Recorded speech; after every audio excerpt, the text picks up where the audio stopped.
It was in front of this entrance to Haden Hill Park that, on Saturday, the 21st of October 1922, Mr. John Shaw said, "I have much pleasure in declaring the park open to the public for their use forever."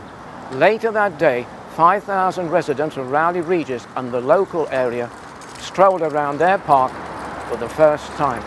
And it was their park because the £8,500 required to purchase it was raised by public subscription. Haden Hill Park is located in Old Hill in the Metropolitan Borough of Sandwell. The 28th of April 2004, it received the Green Flag Award, and it has received this award in all the years since then. It's the first park in Sandwell to be given a green flag. Between the years 2000 and 2008, a Heritage Lottery Fund grant of over £2 million enabled the park to have, in modern parlance, a makeover. Of course, it was not always a park. A map of 1821 shows the old hall with its dovecot surrounded by farmland. Indeed, on the farmland were 3 cottages on or near the former Haysich Common. In 1877, Mr. George Alfred Haden Best inherited the Haden Bars estates and built himself a grand house, which was completed in 1878. At the same time, he converted about 35 acres of the estate into a private park. The old hall, the ancestral home of the Haden family, was left standing and was lived in by his aunt, Mary Bars. When he died in 1921, a public fund was opened, and this raised £10,779. This was used to purchase the estate and some surrounding land. The deeds for this land were given to Rowley Regis Urban District Council on the 14th of October 1922, and a week later, on the 21st of October, the public opening of the park took place. It was attended by 5,000 people. Thus, the landscape features of the park belong to one or more of 3 periods of time. Firstly, the period before 1877, when the land beyond the hall and its gardens was farmland. Secondly, the period 1878 to 1921, when Mr. Best converted it into a private park. And finally, the period from 1922 onwards, when the public park was under the control of the local council. In Mr. Best's day, the area behind me is where he sited his glass houses. But in the days of the public park, there was a bowling green there. In the recent makeover, it's been converted into a public car park. Quite clearly, we're standing on a bowling green, but in the 1940s and 50s, this was the site of a putting green. This pond is marked on the 1821 map, but when Mr. Best landscaped his grounds, he shaped it a little bit differently and also put in that fountain. However, the fountain has been renovated several times since.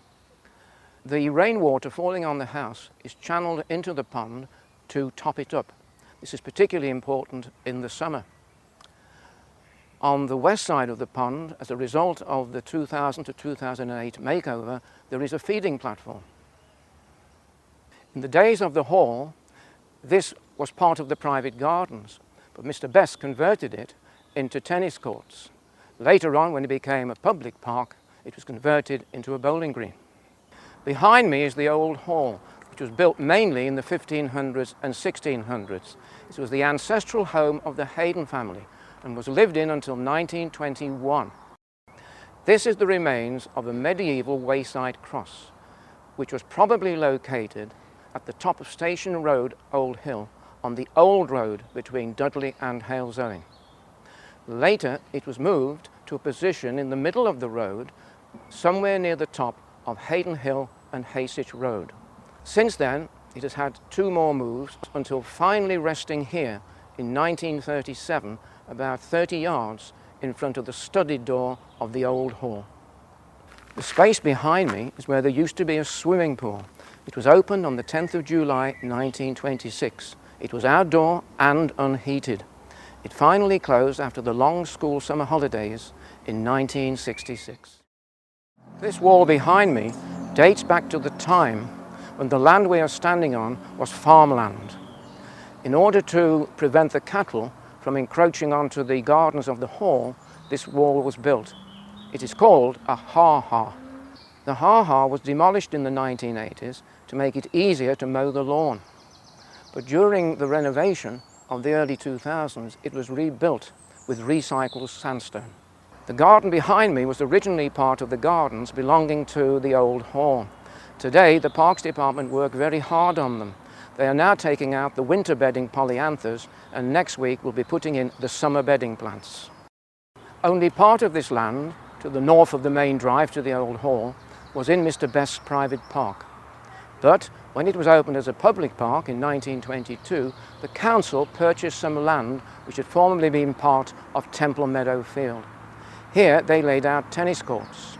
In the recent makeover, a multi-purpose court has been put in and a circular performance area at the top end of the piece of land with a gazebo as a shelter.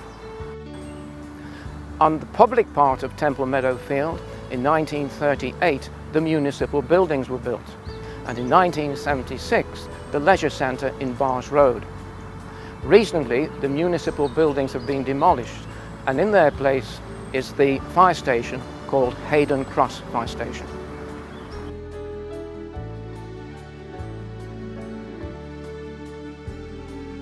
At the back of me is Mr. Best's lodge. This, of course, was built in 1878, the same time as the house. Here, a lodge keeper would have monitored the comings and goings of Mr. Best's visitors. In 1980, the Right to Buy Council House Act was passed, and on the back of this, in 1987, the tenant bought the property.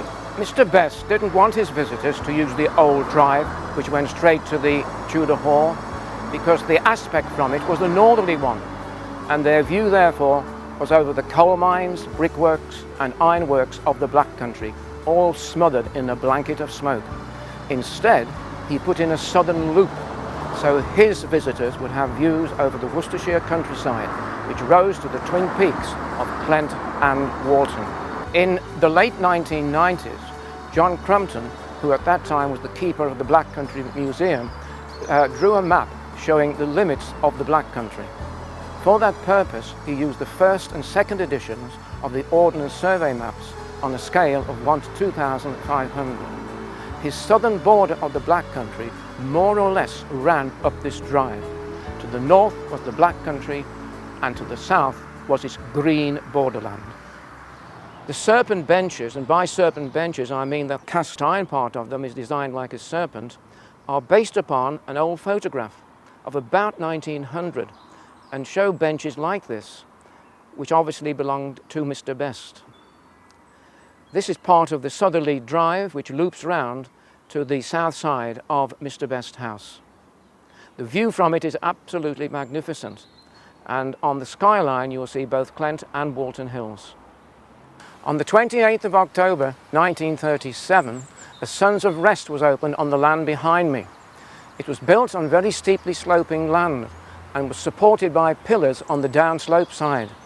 On the 7th of April 2000, there was an arson attack which resulted in the destruction of the building. This walk is known as the Rhododendron Walk, but unofficially it is referred to as the Pets Graves Walk. On the right here was a dog's grave. It was a Dalmatian which was reputedly killed under the wheels of a coach. It was surmounted by a superstructure, but nothing is actually left of that. This grave is the final resting place of 3 of Mr. Best's cats, Floss, Fluff and Tip. Mr. Best also had a birdhouse or aviary. This was continued by the park, but was closed eventually in about 1949. This play area was open for children in 2010. Formerly, it was the site of a pitch and putt course. Mr. Best constructed 4 pools in his park. This was the top one and was encircled by a bank. It probably acted as a reservoir for a stream which flowed away into the bottom pool at the southern end of the park. It is a bit of a mystery as to where the water came from for this top pool, because we're at a very high point in the park. This piece of land behind me was once the site of a children's playground with swings and roundabouts. It was opened in 1932 and wasn't finally demolished until the year 2000, when the park had its makeover.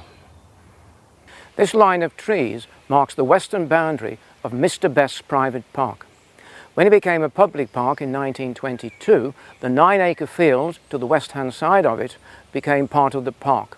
Later on, it became part of Corngreaves Golf Course, and later still, part of Corngreaves Nature Reserve. Corngreaves Hall was built in the late 1700s, but by the 1830s, it was owned by the British Iron Company that used it as a residence for the works manager. It was here, in 1839, that Mr. Best was born, the son of Emmeline and Benjamin Best. In 2013, the work to convert Corngreaves Hall into 9 luxury apartments was completed. Although built in the late 18th century, it is believed that in the early 19th century, part of Corngreaves Hall was redesigned in a Gothic revival style, with castellated elevations and quatrefoil and lancet windows. In spite of what some people think, Haden Hill Park never reached the River Stour, but at a later date, part of Corngreaves Golf Course did. The 9-hole Corngreaves Golf Course was open to the public on Saturday the 27th of May 1972. Later it was converted into an 18-hole course, but because of underuse, the course was closed on the 1st of April 1999. Here we are looking at the fairway to the first hole. Between 2000 and 2002, there was a tree planting scheme, and the area of the former golf course was converted into a nature reserve. The bottom part of the 9-acre field was laid out for a football pitch for the 1953-54 season. The first club to play there were Cradley Heath Labour Club. From the top pool, or reservoir pool, a stream flowed southwards. Part of its course was lined with sandstone blocks, so forming small waterfalls. It then went into 2 more pools before finally debouching into the bottom pool, sometimes known as the boating pool. It is believed that there wasn't sufficient water in the reservoir pool to have a continuous flow. It is quite possible that there was a small sluice gate in the southern corner of it, and this was opened when Mr. Best had guests touring around the park. The bottom pond was by far the largest of the 4 which Mr. Best constructed. It required the building of a retaining dam. I am standing on the top of it at this moment. It was called the boating pool, and the boathouse was on the far side of it. Today its site is occupied by a pond-dipping platform, which was put in during the makeover. On the western side of the pool used to be 2 rustic bridges. One was demolished many years ago, but the other one was rebuilt during the makeover. It may seem absolutely amazing, but to my right here was a path which goes for about 80 yards and leads to Mr. Best's picnic house. It was a 2-storied building, and when it became a public park, some local men applied to the council to use it as a Sons of Rest. That was in 1932. Later, when the permanent Sons of Rest was built at the top end of the park in 1937, the old picnic house was demolished. To my right is a small circular building, which was a hermitage constructed by Mr. Best. It never had a hermit in it though. It has been rebuilt several times and is in a parlous state. This is one of the 2 rustic bridges which were here in Mr. Best's time. This is the one which was restored in the makeover of the park in 2000. To my left you find a culvert, and that culvert marks the point where the stream from the upper reservoir entered the bottom pool. This field here is sometimes referred to as the grass bowl. In the days of Mr. Best's private park, this field was used for haymaking. During the days of the public park, the western part of it was used as a football pitch. It was first used by Haden Rangers Football Club in 1949, who used the bandstand as a changing room. On the western side of the field were 2 ponds that acted like a magnet for the football.